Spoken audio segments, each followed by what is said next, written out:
Hi friends, இன்னைக்கு முட்டையை வச்சு டாப் டக்கரான முட்டை சுக்கா சமைக்கிறோம். டக்குன்னு ரசிக்கிறோம். ஃபர்ஸ்ட் 6 முட்டையை உடைச்சு ஊற்றி கொஞ்சமா உப்பு மிளகுத்தூள் சேர்த்து நல்லா பீட் பண்ணி ஒரு ஆயில் அப்ளை பண்ண வெசில்ல எடுத்து வச்சுக்கோங்க. இப்போ ஒரு பெரிய பாத்திரத்துல கொஞ்சமா தண்ணி ஊற்றி ஸ்டாண்ட் வச்சு இந்த பீட் பண்ண முட்டையை மூடி வச்சு லோ ஃப்ளேம்லயே ஒரு 15 நிமிஷத்துக்கு குக் பண்ணுங்க.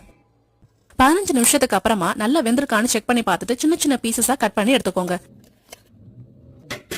இப்போ ஒரு பேன்ல கொஞ்சமா எண்ணெய் ஊத்தி கருவேப்பிலை கிள்ளி போட்டு பொடியா நறுக்குன ஒரு வெங்காயத்தை சேர்த்து நல்லா வதக்கிக்கோங்க.